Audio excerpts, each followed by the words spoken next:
Back on BTN Live, Dave Revsine alongside Chuck Long and Howard Griffith. We're going to turn our attention to basketball because the Big Ten, it appears, is on the verge of having the #1 team in the nation by virtue of Michigan State's win over Kentucky in the 1-versus-2 showdown at the United Center. Let's talk short pants. Let's talk short pants, shall we? And who better than the dean of Big Ten coaches and the short pants coach at Michigan State, Tom Izzo, who joins us now from our studio in East Lansing. Coach, it was a great scene. I was there on Tuesday night at the United Center. Just fantastic. So good for college basketball. And you love to do this, to put your team in situations like this early on in the year where you play top-level competition and you see how good you are. So what did you learn about your team? Well, first, Dave, this is my day. I talked to Mariucci this morning. It's nothing but football. You know, we play Nebraska this weekend. I mean, in all honesty, that right now is maybe more important than any basketball win because we got Nebraska down there, and that's going to be a big game. But it was a big game. It was a game that I thought we played awfully well for a lot of the time. But, you know, we had our lapses in the second half. We didn't rebound as well. We got in foul trouble. I think it was a great game for both teams because you get to learn something. And we would have learned win or lose. A lot more fun to learn winning, though, than it is losing. So what did you learn? Well, I learned that we got to get a lot better inside, you know, as far as physically. I was a little disappointed after Payne went out.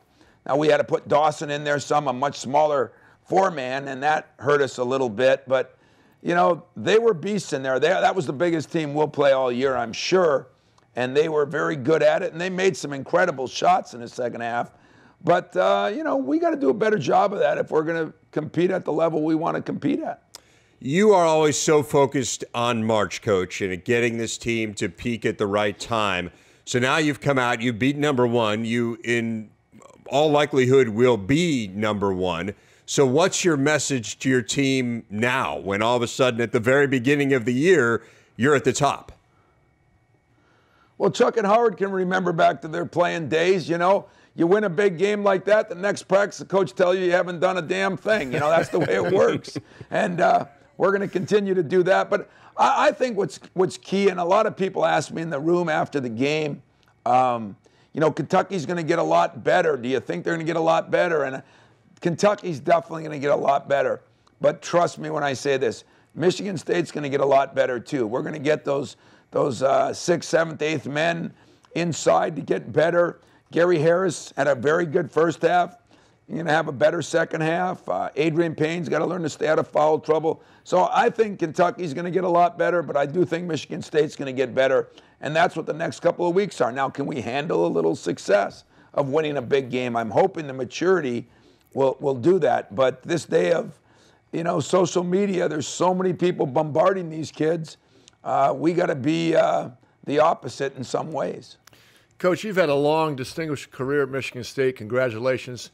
And how do you keep things so fresh for your team and for you each and every year? You know, Chuck, I try to do a lot of different things, but you do have to keep them fresh because you can get stagnant. That's why a lot of coaches don't stay in the same place very long. And, you know, I do things. You know, my football counterparts, Mark D'Antonio, I mean, we talk a lot about things, you know, but I go do a lot of things. I go visit NBA camps. I go visit NFL, you know, and their OTAs and things like that they do. I just try to learn from a lot of people, keep it fresh that way, and then change up what we do a little bit, you know, keep the same principles, but maybe do something at my house instead at the office. Maybe, you know, we took our team down to Detroit for a team building thing this year. You just try to come up with some new ideas, and most of those I steal from other people. Nothing wrong with stealing other successful ideas from other coaches. I think it's a mark of a great coach. But, Coach, tell me about this. You talked about 6, 7, and 8 players being able to get better, being physical in the paint and down low. How do you get them physical? How do you go about that in practice? Well, you two would love this, you know, you and Chuck. I mean, 10 years ago, I came back after getting out-rebounded by 6 or 8, put football pads on them, and we just went at it all practice in our rebounding drills. But if I said that nowadays, I probably wouldn't get a recruit. So I'm going to lie and say that we're not going to do that. But we are going to do something the next couple of days because that stat has to improve if we're going to become a great team by the end of the year. Michigan State basketball coach Tom Izzo with us here on BTN Live. The Spartans take on Columbia tomorrow night here on BTN. Dave Revsine, Howard Griffith, and Chuck Long. Coach, let's get back to football. Tell us about your career at Iron Mountain. What position did you play, and were you guys any good? You know, Chuck, you'd appreciate this. I was a pretty good football player. I actually got recruited a little more to play football than basketball, but I was a running back, linebacker.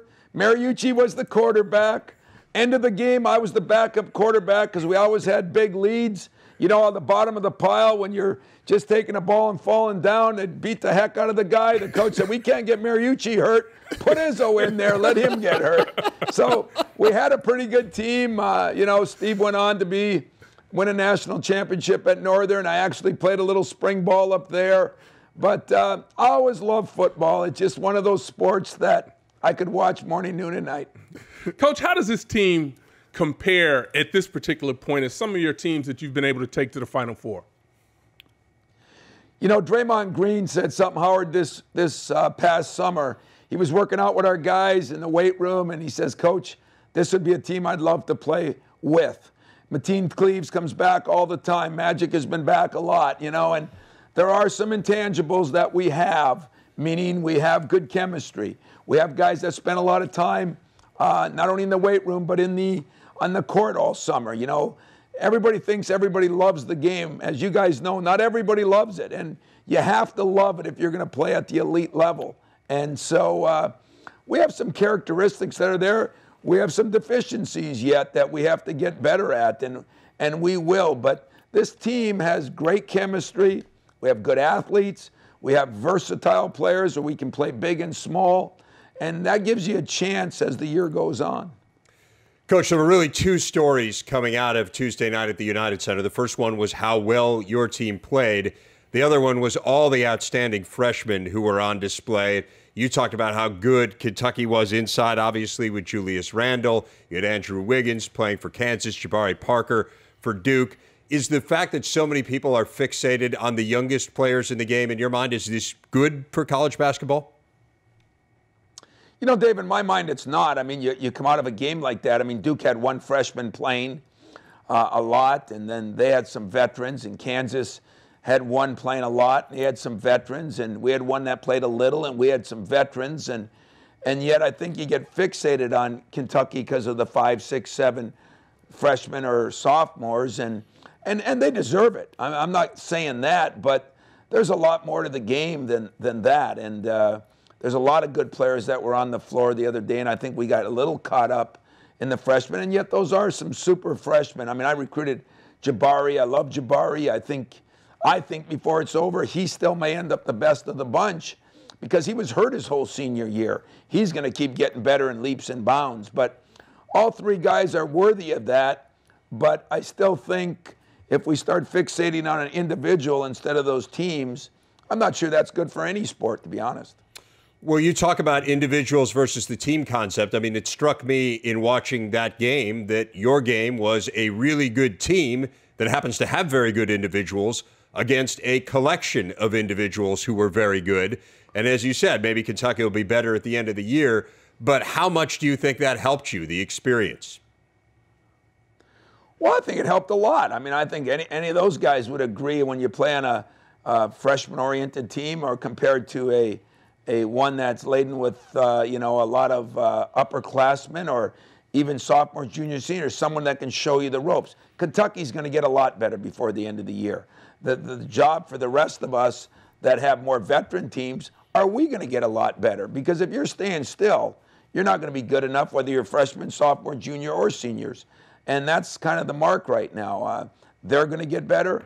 I really believe we're going to get better. I think you're going to see Duke get a lot better, Kansas get a lot better, and there's a whole slew of other teams out there. This could be one of the greatest years of college basketball as far as number of good teams that I've seen in a long, long time. I know in the Big Ten, guys, I think we're like 23-1 right now so far. I mean, 24-1, something like that.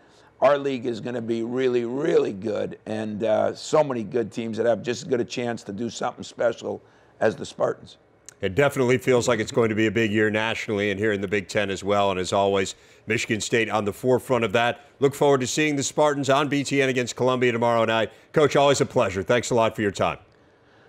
Hey, can I play the interviewer for 1 second and ask you three guys who's going to win the Michigan State-Nebraska game? Whoa. There you go. I tell you what, Sure. Coach, you I'll should tell go you. for it, but just ask us our keys because I'm involved in a very important contest with Jerry DiNardo, so I can't give it away just yet.